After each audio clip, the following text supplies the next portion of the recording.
decisões sobre o orçamento educacional impactam o que acontece dentro das salas de aula? De que maneira a gestão dos recursos públicos pode contribuir para reduzir desigualdades e garantir melhores condições de aprendizagem para todos os estudantes? Essas são algumas das questões que vamos discutir no episódio de hoje do Na Escola, um podcast para profissionais de educação. Eu sou a Viviane Anselmo e este é o 7º e último episódio dessa 4ª temporada, que é inspirada no livro Gestão, o trabalho das redes na dimensão pedagógica. A obra foi produzida pela Roda Educativa em parceria com a Editora Moderna e a Fundação Santiliana. Ao longo dos episódios, discutimos as diferentes dimensões do trabalho das secretarias municipais de educação e sua relação com as escolas. E hoje vamos conversar sobre um tema que muitas vezes parece ser burocrático ou distante do cotidiano pedagógico, mas que é central para garantir o direito à educação: a gestão de recursos e insumos nas redes de ensino. Meus convidados para a conversa de hoje são os autores do capítulo do livro que trata desse assunto tão importante. Estou aqui com a Márcia Cristina da Silva e o Fabrício Brandão. Os dois compõem a equipe pedagógica da Roda, e Fabrício também atuou como secretário municipal de educação de João Molevade, em Minas Gerais, e atualmente é diretor escolar. Márcia, Fabrício, sejam muito bem-vindos. Olá, obrigada, Vivi. Estou aqui com meu parceiro Fabrício e estamos ansiosos para contribuir. Ei, Vivi, ei, Márcia. É muito bom estar aqui com vocês para essa conversa. Muito bom, gente, contar com vocês. Vou começar pela Márcia, para dizer que uma ideia importante que o livro traz é que a gestão de recursos e insumos não é apenas uma questão administrativa, né? Mas uma decisão orientada por escolhas pedagógicas. Márcia, você pode falar para a gente sobre essa relação entre as decisões orçamentárias e as condições de aprendizagem dos estudantes? Eu acho que isso é uma virada de chave bem importante, né? Porque a gente costuma pensar orçamento como algo puramente técnico, né? Distante de sala de aula, mas na realidade não é. No fundo, cada decisão orçamentária, ela é uma decisão pedagógica, né? Então, quando a equipe da secretaria decide onde vai investir, né? Se vai ser formação de professores, se vai ser compra de materiais didáticos, melhoria da infraestrutura e outras, né? Ela está, na prática, definindo quais as condições de aprendizagens, né, que vão existir para os estudantes. No capítulo que o Fabrício e eu escrevemos, trabalhamos muito com essa ideia de que recurso ele só faz sentido quando ele se transforma em insumo. O que isso quer dizer? Assim, que não basta ter o dinheiro previsto, né? Ele precisa, de fato, chegar na escola e se traduzir em algo muito concreto, né? Então, é o livro na mão do estudante, é uma sala bem adequada, um canto de leitura, né? E eu acho que nisso, assim, tem um ponto central. Todo mundo fala hoje de qualidade da educação. Não tem uma palestra que a gente vá que não se fala sobre isto. E eu acho que a gente tem que compreender que qualidade da educação não é um conceito abstrato, né? Ela depende de condições reais, né? Então, não tem como a gente falar em aprendizagem significativa se a escola não tem o básico, se a escola não tem água, não tem energia, não tem materiais didáticos, né? Espaço adequado. Então, quando a gente olha, né, para o orçamento e com intencionalidade, a gestão, quando ela olha, ela deixa de ser burocrática e passa a ser, então, estratégica, né? E acho que isso muda tudo, né? Ela aproxima de verdade o planejamento financeiro daquilo que realmente importa lá na sala de aula, que é a aprendizagem de cada um. Eu acho que vai por aí. Muito bom, e você fala, né, Márcia, sobre essa chegada do recurso na escola, das necessidades reais da escola. E eu queria aproveitar para perguntar para o Fabrício sobre essa chegada a partir das necessidades reais, que tem tudo a ver com diagnóstico, né, com uma ação que é central nessa discussão, que é o diagnóstico antes da definição das prioridades de investimento.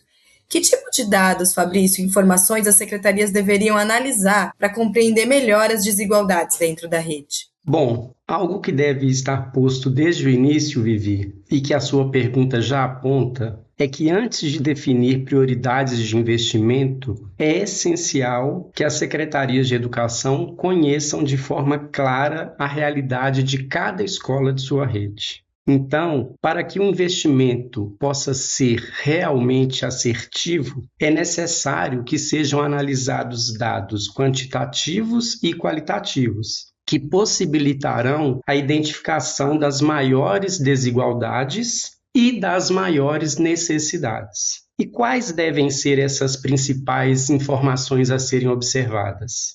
As secretarias, elas devem considerar dados referentes à matrícula, à frequência, à evasão, à reprovação e distorção idade série, pois eles mostram como os estudantes estão acessando e permanecendo na escola.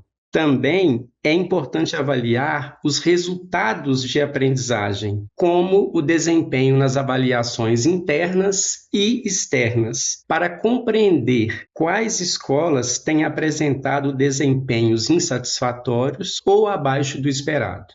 Outro aspecto fundamental que deve ser observado é o perfil socioeconômico dos estudantes e de suas famílias, considerando fatores como renda, condições de moradia, acesso à internet e localização territorial, pois essas condições influenciam diretamente o processo do ensino e da aprendizagem. Além disso, dessas questões todas, as secretarias devem verificar as condições de infraestrutura das escolas, como salas de aula, biblioteca, laboratórios, acessibilidade, alimentação, transporte escolar. E, para além disso, também é necessário analisar informações sobre os profissionais da educação, como formação inicial, formação continuada, quantidade de docentes, rotatividade do quadro profissional e composição das equipes. As equipes que atendem as escolas são suficientes? Não são? Por fim, a escuta de gestores, professores, estudantes e famílias é indispensável para compreender aspectos da realidade que os números sozinhos não conseguem mostrar. Então, por meio desse diagnóstico mais completo, os investimentos poderão ser destinados com mais justiça, priorizando aquelas escolas que mais precisam.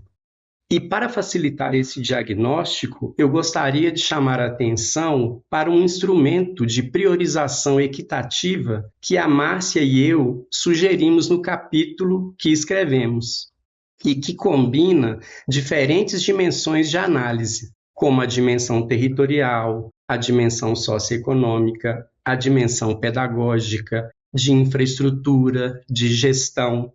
Vale muito a pena as equipes das secretarias acessarem esse instrumento. Bem lembrado, Fabrício, sobre esse instrumento, né? Em todos os capítulos a gente vai tentando trazer recursos práticos mesmo, né? Para os leitores, para a equipe técnica de secretaria poder fazer uso no seu dia a dia, né? Bem lembrado. Quando você fala, Fabrício, dos recursos, a gente vai vendo como os recursos não são só financeiros, né? Eles vão além dos recursos financeiros, e você fala da infraestrutura, dos materiais pedagógicos, das equipes, né? Recursos humanos.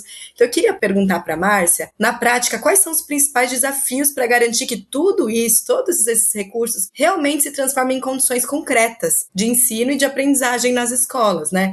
E se puder, Márcia, dar um exemplo para a gente no contexto da alfabetização, como que funcionaria? Olha, eu acho que esse é um dos maiores desafios da atualidade em gestão, né? E eu acho que não é automático. É importante o recurso chegar, claro, mas ele não garante que vai virar aprendizagem, né? Acho que um exemplo bem concreto na fase da alfabetização é a gente pensar no município naquele momento que ele recebe os livros do PNLD. Quando ele recebe, a secretaria pode investir em formação, pode as escolas terem recebido os livros maravilhosos, né? Mas se todo esse material, todo esse insumo, Vivi, se ele não estiver articulado com o planejamento pedagógico da escola, se ele não dialogar com o projeto político pedagógico atualizado, né, com as metas que a escola se colocou, o impacto é muito menor, né? Não adianta o livro chegar na escola se o professor não teve tempo de ler, se ele não teve tempo de planejar, se ele, de fato, ele não entende como que ele vai fazer uso daquele material, né? Se ele não compreender que mesmo um estudante de 6 anos, 7 anos, mesmo que ele não saiba ler convencionalmente, é muito importante que os livros estejam nas mãos dessas crianças, né? Então, se a escola não consegue organizar os momentos de formação no interior da escola, né? Se ela não consegue fazer esse planejamento coletivo, essas reuniões,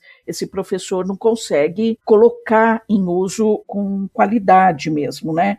Se não tem acompanhamento das aprendizagens, né, das crianças. Então, reforçando, a gente não quer só garantir o recurso, né? A gente avalia que é muito importante esse uso qualificado, né? Para isso acontecer, precisa ter uma integração, tanto dentro da secretaria quanto no interior das escolas, né? Uma integração entre a área pedagógica, entre a gestão, lá na secretaria, o setor de compras, da logística, da formação, todo mundo, todos os profissionais desses diferentes setores precisam estar olhando para o mesmo objetivo, né? No caso aí da tua pergunta queremos que essas crianças tenham acesso e aprendam a ler e escrever cada vez melhor, né? Muito bom, Márcia. E não é à toa, né, gente, que a desigualdade das condições das escolas aparece tanto no livro,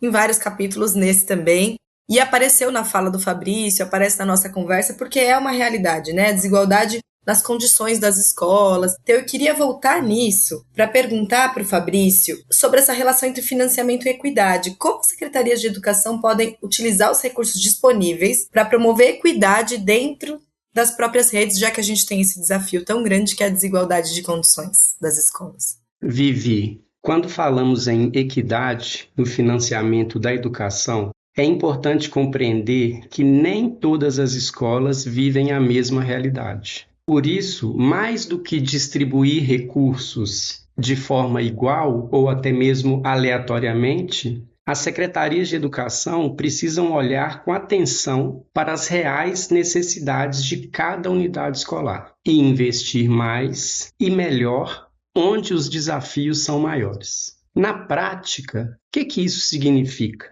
Isso significa reconhecer que algumas escolas enfrentam dificuldades mais intensas, como problemas de infraestrutura, baixos resultados de aprendizagem, evasão escolar, distorção em idade-série, ou mesmo estão em um território cuja vulnerabilidade social é bem significativa.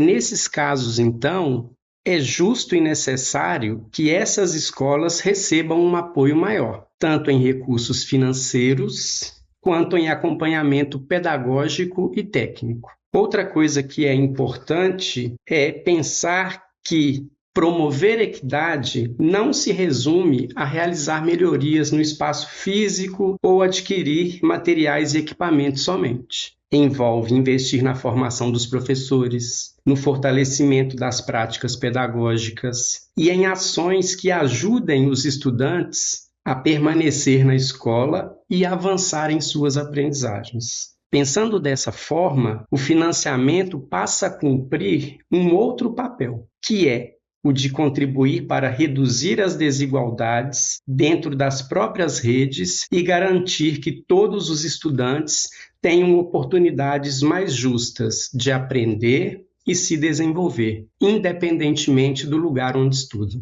Isso que você traz, né, Fabrício, acho que coloca luz nesse princípio da equidade. Até queria aproveitar para, ainda a gente continuar nesse assunto, perguntar para a Márcia sobre essa diferença de equidade e igualdade, que você traz, né, Fabrício, na sua fala, que algumas escolas precisam receber um apoio maior. Então, o princípio da equidade pressupõe apoios diferentes. Então, quando a gente está falando de equidade, a gente não está falando de igualdade. Até porque distribuir recursos iguais para escolas que a gente já disse, né, que são desiguais, pode perpetuar injustiças. Então, você pode explicar melhor, Márcia, qual a diferença entre igualdade e equidade? Por que a gente bate tanto nessa tecla? Por que isso é tão importante? Eu acho que essa distinção, Vivi, ela é fundamental, né? E eu acho que é bastante mal compreendido, seja na gestão educacional quanto na gestão escolar, né? Porque, como o Fabrício já falou, né, quando a gente fala em igualdade, a ideia é bem simples, né? Oferecer a mesma coisa para todos, ou seja, tratar todo mundo da mesma forma. Quando eu falo essa máxima, parece justo, né, num primeiro momento, mas como o Fabrício apontou, o problema é que as escolas e os estudantes, eles não partem do mesmo ponto, né? Então, a equidade, a proposta da equidade é justamente essa, é tratar de forma diferente quem é diferente, justamente para garantir o direito, né? Então, quando você distribui exatamente os mesmos recursos para realidades muito diferentes, né? Você vai distribuir os mesmos materiais para uma escola que está no centro da cidade, onde ela tem acesso a bens culturais, ela tem acesso a uma biblioteca municipal que está a 2 quadras, e você vai distribuir o mesmo recurso que essa escola, que tem todas essas possibilidades, para uma escola que está lá na zona ribeirinha, que vai demorar meio-dia para você conseguir chegar. Então, sem querer, a gente pode acabar reforçando desigualdades que já existem, né? Então, a equidade, ela entra exatamente nesse lugar, né?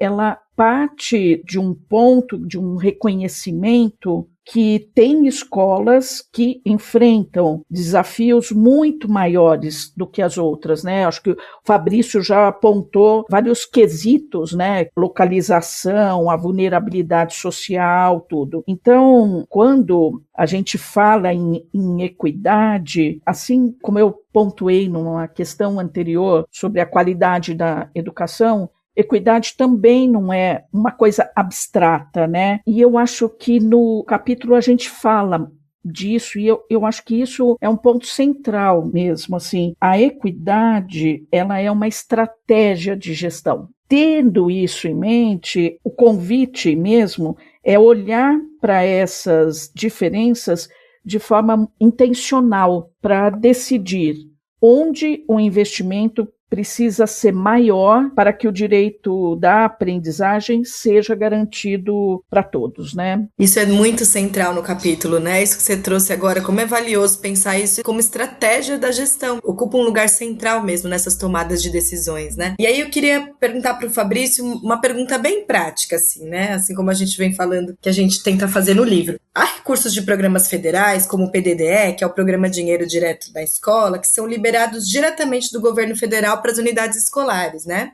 Como a secretaria pode apoiar ali no dia a dia os gestores escolares a terem acesso a esses recursos e também fazer um bom uso deles, né, no dia a dia, já que no final o recurso ele é usado ali mesmo na escola, né? É isso mesmo, Vivi. O PDDE é uma importante política por meio da qual o governo federal repassa recursos financeiros diretamente à escola, com o objetivo de apoiá-la no custeio de despesas para a manutenção do espaço, para a aquisição de materiais e recursos pedagógicos, para a aquisição de bens permanentes e para que sejam feitos pequenos investimentos em infraestrutura. Embora esse recurso seja destinado à própria escola e utilizado no seu cotidiano, a Secretaria Municipal de Educação desempenha um papel fundamental para que esses valores sejam efetivamente acessados e bem aplicados. Cabe à Secretaria apoiar tecnicamente os gestores escolares na regularização documental das unidades executoras, que geralmente são as caixas escolares, oferecendo apoio para que realizem os devidos registros em cartório, registros contábeis, cadastros nos sistemas do FNDE. Cabe ainda a elas auxílio no monitoramento de contas bancárias, no acompanhamento da regularidade dos conselhos de escola, que são fundamentais nesse processo de utilização do recurso que chega. Além disso, eu julgo ser essencial a secretaria promover formações para diretores e equipes gestoras sobre planejamento financeiro, tipos de despesas permitidas, processos de compra e prestação de contas. Esse suporte é decisivo para evitar bloqueios no repasse e garantir a segurança na execução dos recursos. Você me perguntou também sobre o uso do PDDE no dia a dia pelas escolas. Sobre isso, a secretaria deve orientar as escolas para que a aplicação do recurso esteja vinculada às reais necessidades pedagógicas e estruturais da unidade, evitando decisões improvisadas. O ideal é que cada investimento esteja relacionado a prioridades concretas, como a melhoria dos espaços, pequenos reparos, aquisições de materiais pedagógicos, equipamentos e também apoio a projetos educacionais. Com base em tudo o que falei, mais do que apenas orientar sobre compras, a secretaria precisa contribuir para que o recurso gere resultados efetivos na aprendizagem e na permanência dos estudantes na escola. Assim, o uso do PDDE deve dialogar com o diagnóstico da escola, com seus indicadores educacionais e as condições do território em que ela está inserida. Sobre isso até nós já conversamos. Também é importante que a secretaria ofereça acompanhamento mais próximo às escolas com maiores dificuldades de gestão, especialmente aquelas localizadas em contextos de maior vulnerabilidade. Dessa forma, eu quero finalizar dizendo que, embora o recurso seja utilizado diretamente na escola, o apoio da secretaria é indispensável para fortalecer a autonomia da gestão escolar e assegurar que o investimento produza melhorias reais na qualidade da educação. Muito bom, e a gente está falando de algo que é tão presente no dia a dia, né? Um desafio tão real, então acho que é um bom momento para a gente fazer algo que ao longo da temporada está presente, que é ouvir o relato de quem está lidando com essas questões no dia a dia. Nosso convidado de hoje, do quadro Direto da Escola, ele foi formador da Roda, agora ele é secretário de Educação de Ibitiara, na Bahia, é o Reinaldo Vieira. Ele contou para a gente quais são os desafios de gerir os recursos de uma rede de ensino de um pequeno município e como lida com esses desafios. Vamos ouvir? Direto da prática. Enumerei 3 desafios que eu acho que são cruciais. Estão postos, dentro da gestão, que é garantir o direito à aprendizagem, esse é um grande desafio, reduzir as desigualdades, e fortalecer a gestão pedagógica da secretaria e a gestão administrativa. Esses são desafios que a gente precisa vencer. E acredito que são desafios postos nos municípios pequenos, assim como o meu, Ibitiara. Eles chegam também para municípios grandes. E a gente existe por conta da garantia do direito à aprendizagem dos meninos. Nós só estamos ali por conta deles e para eles. Então, nesse sentido, eu colocaria esse como sendo o grande desafio, e o grande caminho que a gente precisa trilhar, que é vencer esse desafio para poder levar a aprendizagem, com qualidade para as crianças desse município. E aí mora um outro desafio, porque assim, as políticas públicas, elas não são feitas pensando nas especificidades. E para a gente, na secretaria, nós precisamos pegar a política pública, olhar a política pública, adequar a política pública, porque das 14 escolas que a gente tem no município, elas têm as suas peculiaridades. Temos que ter essa sabedoria de adequar essas políticas públicas, de forma a atender as diferentes localidades, E aí a gente vem pensando nesse conceito de equidade, que também é um grande desafio, a gente ajudar, a gente apoiar esse município, essas pessoas, considerando que não é possível trabalhar de forma homogênea, que não é possível a gente aplicar a mesma política pública, mesma ação que é feita dentro da sede, e essa ação, como é que essa ação desemboca lá na ponta, né, lá numa escola, lá da zona rural. Então a gente precisa fazer as adequações de modo que os meninos recebam estas ações da mesma forma, né, mas respeitando as peculiaridades daquele local, daquela comunidade, né? Então aí mora também mais um desafio para a gente, né, na gestão de uma secretaria de educação. Você traz isso, né, Reinaldo, das peculiaridades das escolas e desse lugar da equidade. Eu queria te perguntar agora exatamente isso. Como que vocês fazem para fazer essa identificação e atender de forma diferenciada as escolas que estão em contexto de vulnerabilidade, para tentar reduzir essas desigualdades que você comentou? Nossa grande ação nesse sentido é fazer um diagnóstico, né? Então, assim, para mim, como eu faço parte dessa rede há muito tempo, fica um pouco mais fácil, porque a gente acaba conhecendo, né, essa rede e, nesse sentido, a gente sabe como trilhar. A gente sabe como fazer as coisas acontecerem, né, da melhor maneira possível. Por exemplo, a gente precisa identificar, né? Então, assim, considerando que a prioridade absoluta de uma rede é a recuperação das aprendizagens, é a recomposição das aprendizagens, pensando sobre isso. Então, o que é que a gente tem que fazer? A gente precisa, como eu disse no primeiro momento, fortalecer a gestão pedagógica e fortalecer a gestão administrativa é um caminho importantíssimo. É crucial para o bom funcionamento de uma Secretaria de Educação. Porque quando você tem um corpo pedagógico fortalecido, quando você tem um corpo pedagógico com conhecimento,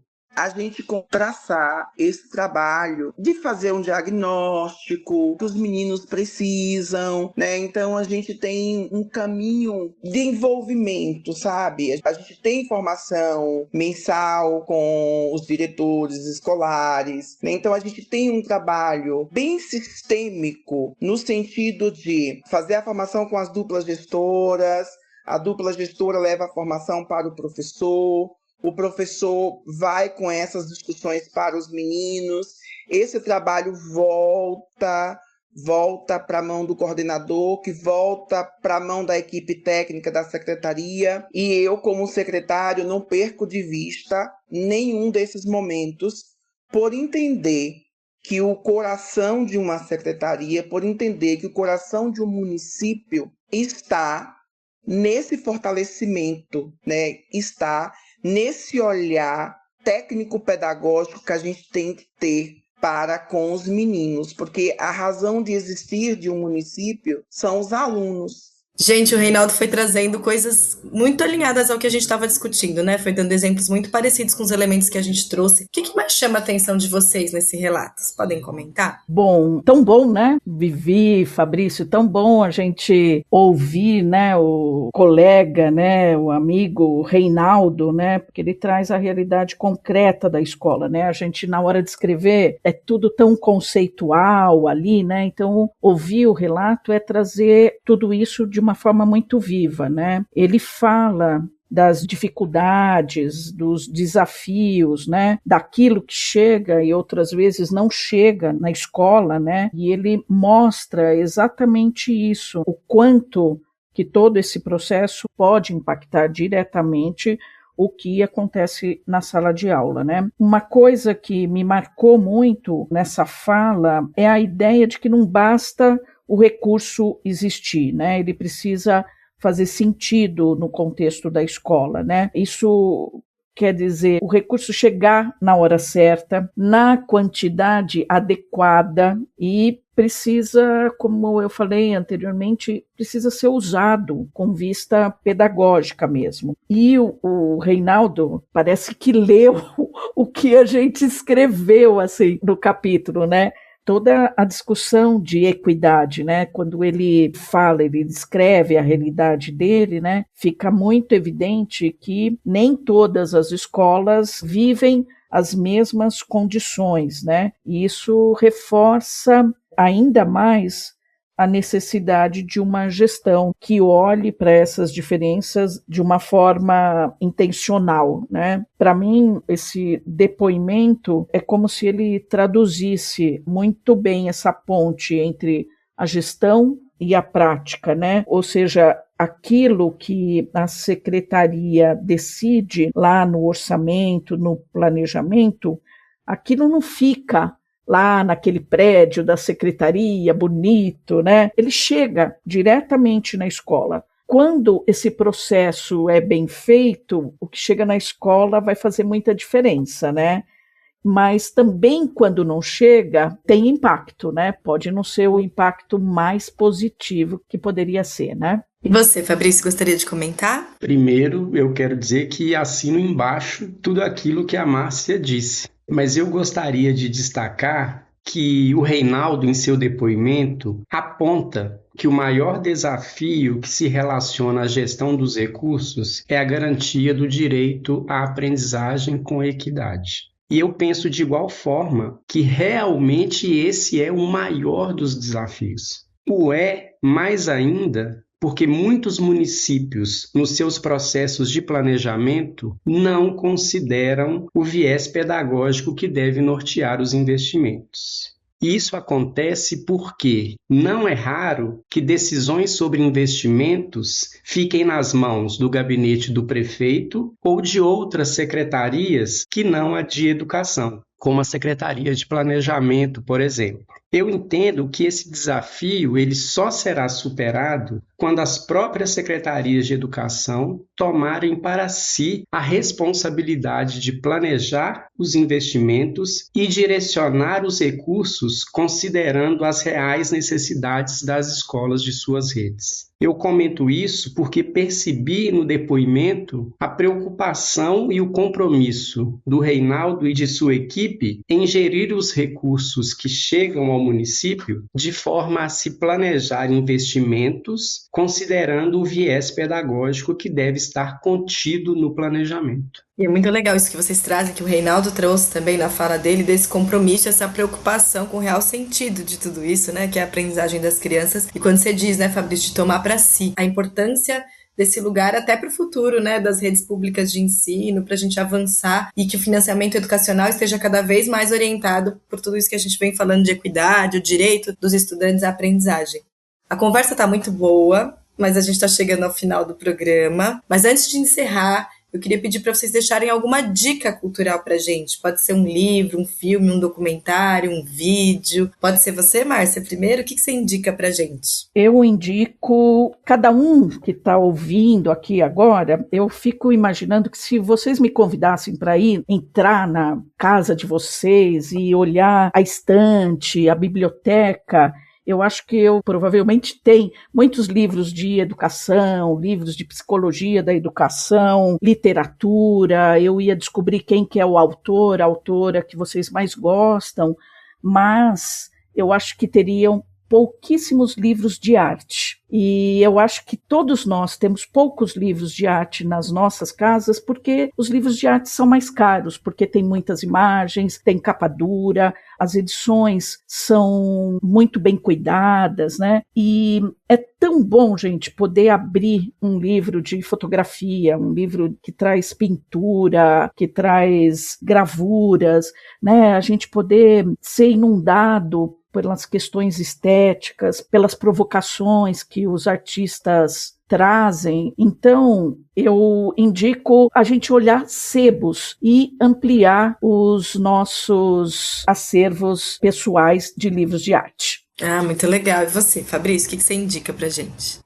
Eu vou indicar um livro de poesia de um escritor brasileiro que eu gosto muito, e é o Paulo Leminski. Penso que todos conhecem, mas Leminski era paranaense e nos deixou muito cedo, um pouco antes de completar 45 anos, no final da década de 80. E eu gosto muito do Leminski porque os textos que ele escrevia eram e são cheios de rebeldia. Talvez seja por isso que eu goste tanto dele. E o livro que eu vou indicar ele se chama Toda a Poesia e traz toda a trajetória poética dele na forma de haikai, poesia concreta, slogan. Vale muito a pena ler esse livro. E aí, principalmente porque realmente a poesia é o alimento da alma. E delícia terminar essa conversa, né, que já foi tão inspiradora, mas com tantas coisas técnicas, né, que são importantes da gente discutir, terminar de um jeito poético, artístico, com essas dicas valiosas de vocês. Muito obrigada, gente. Agradeço Márcia Cristina da Silva, Fabrício Brandão, por essa conversa tão importante. Discutir o papel do financiamento e da gestão de recursos na educação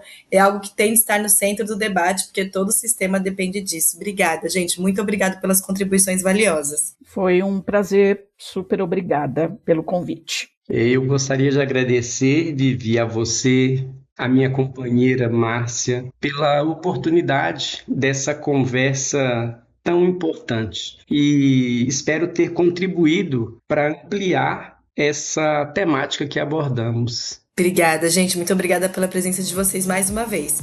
E assim chegamos ao final, não só do episódio, mas também dessa 4ª temporada do Na Escola, um podcast para profissionais de educação. Muito obrigada a você que nos acompanhou até aqui. O Na Escola teve apresentação minha, Viviane Anselmo, e coordenação geral de Carolina Glicério.